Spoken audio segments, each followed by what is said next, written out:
नमस्कार दोस्तों, आपका अपना YouTube channel SP sir classes में स्वागत है। आज का टॉपिक है इन्फ्लेशन यानी मुद्रास्फीति। मुद्रास्फीति का क्या मतलब है, इसके बारे में, इसके प्रकार और इसको प्रैक्टिकल लाइफ में कैसे समझ सकते हैं, इस तरीके के सभी पॉइंट्स पे आज डिस्कशन करेंगे। तो दोस्तों, सबसे पहले देखते हैं इन्फ्लेशन होता क्या है। तो आप देख सकते हो माय डियर फ्रेंड्स, अंग्रेजी भाषा में इन्फ्लेशन शब्द का अर्थ है फैलाव या वृद्धि। एक अर्थव्यवस्था में वस्तुओं के कीमत स्तर में होने वाली निरंतर वृद्धि को मुद्रास्फीति कहा जाता है दोस्तों। यानी कि किसी वस्तु की कीमत स्तर में लगातार अगर वृद्धि हो रही है तो उसे हम मुद्रास्फीति कहते हैं। मुद्रास्फीति का शाब्दिक अर्थ मुद्रा के मूल्य में कमी होना, यानी मुद्रा की यहाँ पर पैसे की जो है दोस्तों वैल्यू कम हो जाती है। वस्तु की तुलना में मुद्रा की वैल्यू क्या हो जाती है, कम हो जाती है, यानी पैसे की वैल्यू अर्थात मुद्रा की क्रय शक्ति में कमी आने को ही मुद्रास्फीति कहते हैं। मुद्रा की क्रय शक्ति में कमी आने को ही मुद्रास्फीति कहते हैं। इसे अगर हम देखें दोस्तों, अगर इसे हमें देखा जाए तो यहाँ पर देख सकते हैं, साथ ही साथ इंग्लिश में भी लिखा है। इन द इंग्लिश, अगर अंग्रेजी शब्द में देखा जाए, the word inflation means expansion और increase, the continuous increase in the price level of goods in an economy is called inflation. The literal meaning of inflation is a decrease in the value of money, यानी कि value of money, मुद्रा की मूल्यों में जो होती है उसकी कमी होना। मुद्रा के मूल्य में कमी होने को भी आप इन्फ्लेशन कहते हैं। आगे की ओर देखते हैं दोस्तों, यहाँ पर देख सकते हैं दूसरे शब्दों में कि मुद्रास्फीति वह स्थिति है जिसमें वस्तुओं के मूल्य में वृद्धि, यानी जो वस्तु होता है उसके वस्तु के मूल्य में वृद्धि होती है तथा मुद्रा का मूल्य गिर जाता है। जब देश में वस्तुओं एवं सेवाओं के उत्पादन की तुलना में मुद्रा के प्रचलन, करेंसी सर्कुलेशन में अपेक्षा के तीव्र वृद्धि होती है तो मुद्रास्फीति और अधिक हो जाती है।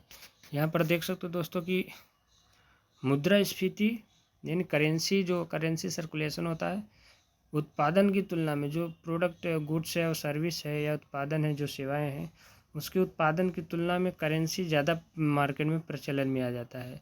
करेंसी बहुत ज़्यादा होती है जिसकी वजह से क्या होता है कि उस मुद्रा की मूल्य गिर जाती है, उसमें गिरावट आ जाती है, उसकी वैल्यू कम हो जाती है, क्योंकि लोगों के पास ज़्यादा से ज़्यादा पैसे हो जाएंगे।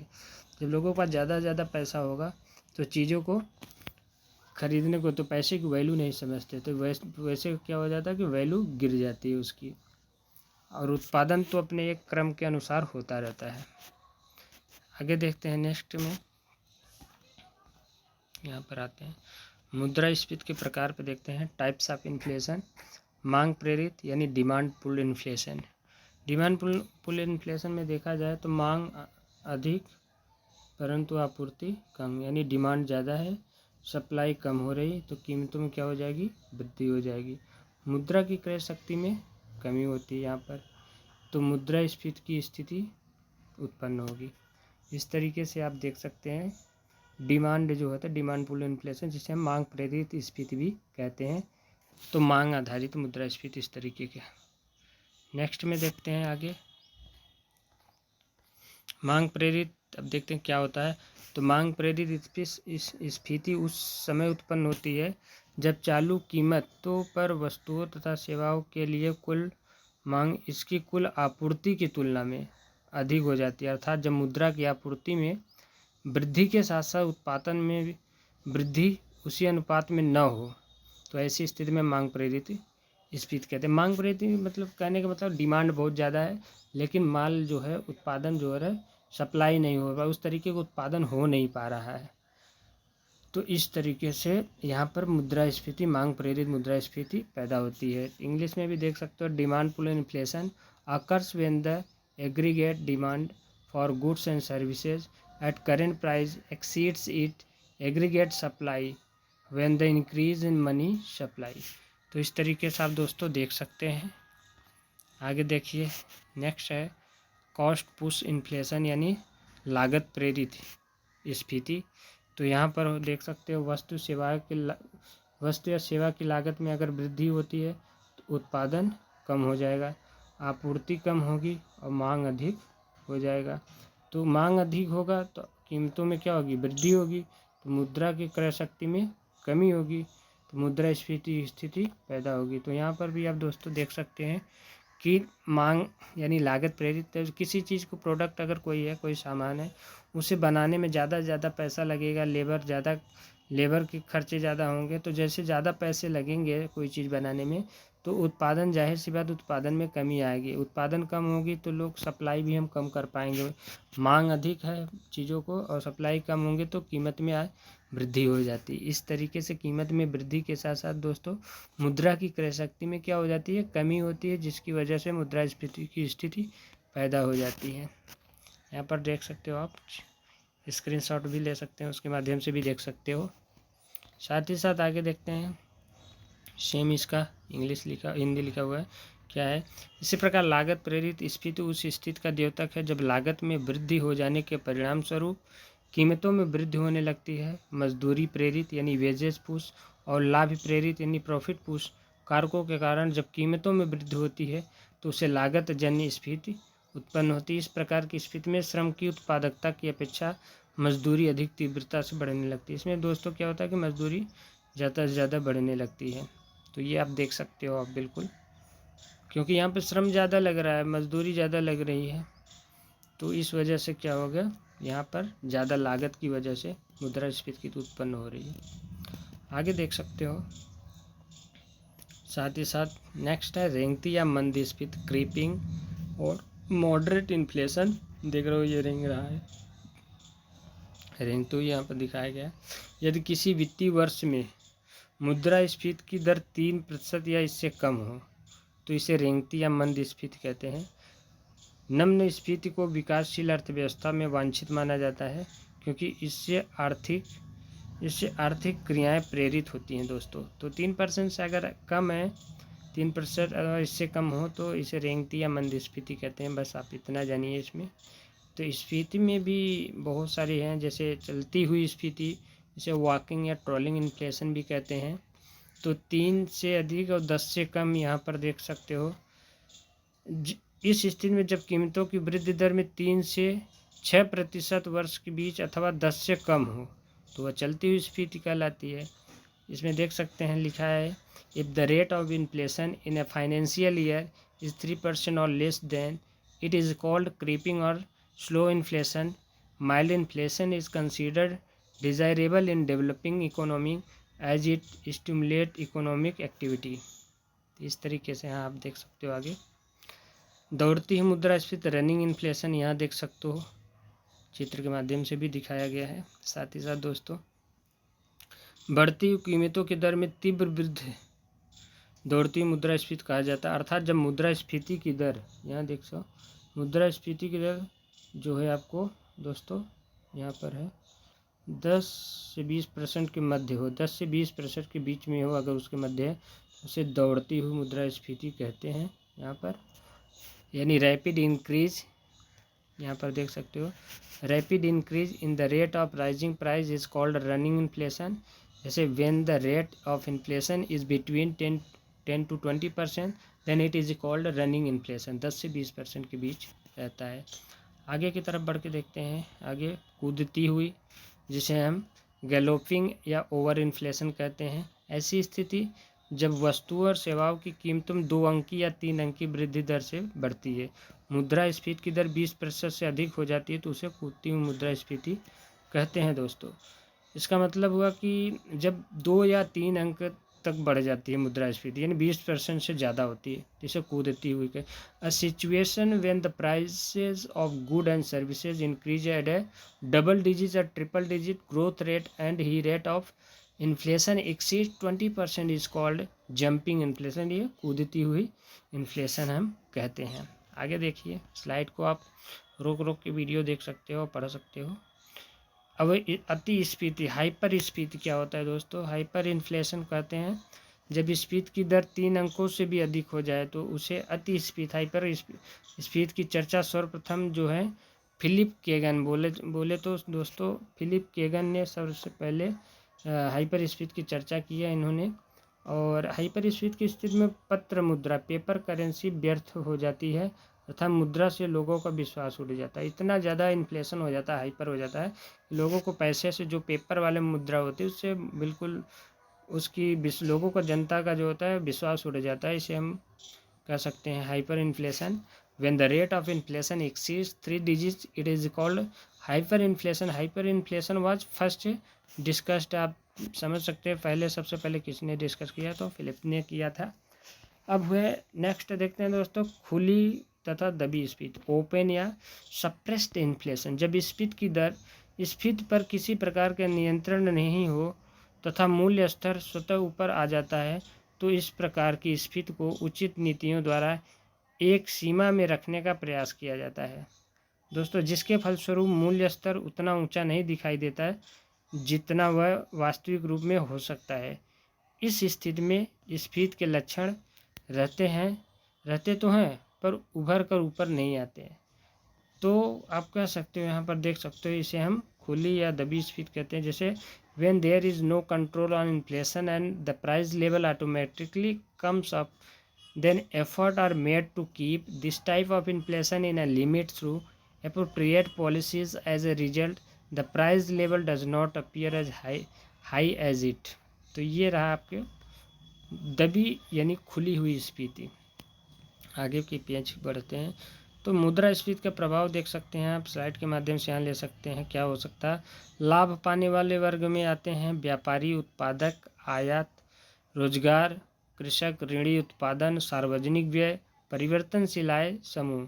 और हानि पाने वाले वर्ग में क्या प्रभाव पड़ता है इनको, जैसे उपभोक्ता, ऋणदाता, पेंशन भोगी, निर्यात, स्थिर आयात आय वर्ग और सार्वजनिक बचत खाता अकाउंट रखने वाले और साहूकार। तो इन सब को ऊपर प्रभाव पड़ता है। मुद्रास्फीति का प्रभाव किन पे पड़ता है, तो लाभ पाने वाले वर्ग एक तरफ हैं, दूसरी तरफ हानि पाने वाले वर्ग। तो इनको आप देखकर स्क्रीनशॉट ले सकते हो। आगे की तरफ बढ़ते हुए देखते हैं हम कि मुद्रास्फीति नियंत्रण के क्या क्या उपाय हैं। तो जो राजकोषीय उपाय सरकारी उपाय हैं दोस्तों, उसके माध्यम से हम देख सकते हैं, कह सकते हैं सरकारी प्रयास क्या है, तो करारोपण में वृद्धि, सार्वजनिक व्यय में कमी, ऋणों में वृद्धि, प्रत्यक्ष कार्यवाही और सार्वजनिक वितरण और आय में वृद्धि। तो ये सरकारी प्रयास हो सकते हैं। साथ ही साथ मौद्रिक उपाय जो बैंक करते हैं, आरबीआई करता है, वो क्या कर सकता है, सीआरआर में वृद्धि, एसएलआर में वृद्धि, रेपो रेट में वृद्धि, रिजर्व रेपो रेट में वृद्धि और बैंक दर में वृद्धि आदि के माध्यम से हम क्या कर सकते हैं दोस्तों, इसे हम मुद्रास्फीति पर नियंत्रण पा सकते हैं। तो इसे बिल्कुल पढ़िए, समझिए। इसके आगे की भी सीरीज लाएंगे, आपको समझाऊंगा मैं कि बैंकिंग सेक्टर जब पढ़ाएंगे। तो मुद्रास्फीति की मापन कैसे करते हैं, यानी मेजरमेंट ऑफ इन्फ्लेशन। तो थोक मूल्य सूचकांक एक तो होता है WPI, होलसेल प्राइस इंडेक्स, जिसका मतलब है कि दोस्तों इसका प्रकाशन आर्थिक सलाहकार कार्यालय द्वारा किया जाता है, यानी वाणिज्यिक और उद्योग मंत्रालय के अंतर्गत आता है। थोक मूल्य सूचकांक के अंतर्गत केवल वस्तुओं की कीमतों का सूचकांक ज्ञात किया जाता है, सेवाओं को इसमें शामिल नहीं किया जाता है। यानी it is published by the office of the economic adviser under the ministry of commerce and industry. तो इनके माध्यम से, यानी वाणिज्य उद्योग मंत्रालय के अंतर्गत आता है।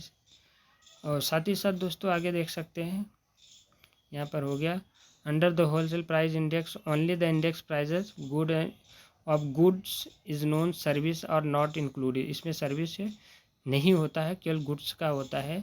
तो थोक मूल्य सूचकांक का जो आधार वर्ष है दोस्तों वो 2011-12 का है, यहाँ पर देखो। और the base year wholesale price यही है, 2011-12 का लिया जाता है। साथ ही साथ आगे के स्लाइड में देखते हैं क्या है। एक नेक्स्ट है दूसरा उपभोक्ता मूल्य सूचकांक, जिसे हम कंज्यूमर प्राइस इंडेक्स CPI बोलते हैं। इसे हम नव उपभोक्ता मूल्य सूचकांक भी कहते हैं, जिसे न्यू कस्टमर प्राइस इंडेक्स। वर्ष 2001 में डॉक्टर C रंगराजन की अध्यक्षता में गठित राष्ट्रीय सांख्यिकी आयोग यानी NSC अपनी रिपोर्ट में पाया कि श्रम ब्यूरो, जो लेबर ब्यूरो है, द्वारा जारी उपर्युक्त सूचकांक एक विशिष्ट वर्ष से संबंधित, इसलिए कीमत स्तर में भिन्नताओं का पता लगाना कठिन है। इसे हम इंग्लिश में भी देख सकते हैं दोस्तों। द नेशन स्टैटिस्टिकल कमीशन यानी NSC constituted in the year 2001 under the chairmanship of Dr. C. Rangarajan observed in its report that the above index released by the, आप इस तरीके से आप समझ सकते हैं। तो नेक्स्ट पॉइंट्स में अगर देखा जाए तो ये हमने आपको बता दिया NSC के बारे में दोस्तों। उपभोक्ता मूल्य सूचकांक ये अलग आ गया है आपको, और 2011-12 इसका आधार वर्ष रहा है। और अब यहाँ से हम देखते हैं उपभोक्ता मूल्य सूचकांक। देखिए इसके कई प्रकार हैं, कई तरीके हैं। जैसे उपभोक्ता मूल्य सूचकांक CPI, उपभोक्ता मूल्य शहरी सूचकांक अलग होता है दोस्तों, ग्रामीण सूचकांक अलग होता है जो रूरल होगा, और एक संयुक्त होता है तीसरा उपभोक्ता मूल्य सूचकांक। तो तीनों अलग अलग निकाले जाते हैं, ग्रामीण अलग, शहरी अलग, और CPIC जो इंटीग्रेटेड होता है उपभोक्ता मूल्य सूचकांक संयुक्त, ये अलग निकाला जाता है। मुद्रा संकुचन या मुद्रा विस्फीति डिफ्लेशन क्या होता है, तो हम इसे जानने की कोशिश करते हैं। मुद्रा संकुचन वह स्थिति है जिसमें मुद्रा का मूल्य बढ़ जाता है और वस्तुओं का मूल्य घट जाता है। तो वास्तव में मुद्रा संकुचन भी मूल रूप से सरकारी नीति के कारण होता है। तो यहाँ पर क्या होता है, मुद्रा की वैल्यू बढ़ जाती है दोस्तों, जिसको हम इंग्लिश में भी जान सकते हैं कि currency deflation is a situation in which the value of money increase and the value of goods decreases. In fact the currency contraction is also basically due to government policy. तो इस तरीके से इसे हम बोल सकते हैं मुद्रा संकुचन या मुद्रा विस्फीति, जिसे हम डिफ्लेशन कहते हैं। आगे देखते हैं मुद्रा का अवमूल्यन, डीवैल्यूएशन ऑफ मनी क्या होता है। तो जब किसी देश की सरकार अपने देश की मुद्रा के मूल्य को अन्य देशों की मुद्राओं के मूल्य की अपेक्षा जानबूझकर कम कर देती है तो उसे मुद्रा अवमूल्यन कहते हैं। तो यानी कोई भी सरकार हो अपने देश की मुद्रा का अगर जानबूझकर किसी अन्य देश की मुद्रा की तुलना में अपनी मुद्रा की वैल्यू घटा दे तो उसे हम उसे हम डीवैल्यूएशन ऑफ मनी कहते हैं। तो आप कह सकते हो दोस्तों यहाँ पर कि when the government of country intentionally lower the value of its country the currency is comparison to the value of other countries currencies, it is called devaluation. तो ये हुआ इसका डिवैल्यूएशन यानी अवमूल्यन हुआ। उद्देश्य इसका होता है दोस्तों कि भुगतान संतुलन को अनुकूल बनाना, आयात को कम करना और निर्यात में वृद्धि, यानी ये इसका मेन उद्देश्य होता है। भुगतान संतुलन को अनुकूल, आयात कम करना और निर्यात में वृद्धि। यह है to optimise balance of payment and reduce import increase export, ये इसका मेन उद्देश्य रहा है। भारत में अब तक 3 बार अवमूल्यन हो चुका है दोस्तों, यहाँ देख सकते हो 1949 में पंडित जवाहरलाल नेहरू, 1966 में लाल बहादुर शास्त्री जब थे, और 1991 में जब CV चंद्रशेखर थे। तो 3 बार इसमें मुद्रा का अवमूल्यन किया जा चुका है, यहाँ पर देख सकते हैं। एक बार मुद्रा का अवमूल्यन अभी लेटेस्ट में हुआ था मोदी सरकार में भी, वो भी आप पढ़ सकते हैं, देखते हैं, जो 9 नवंबर को हुआ था।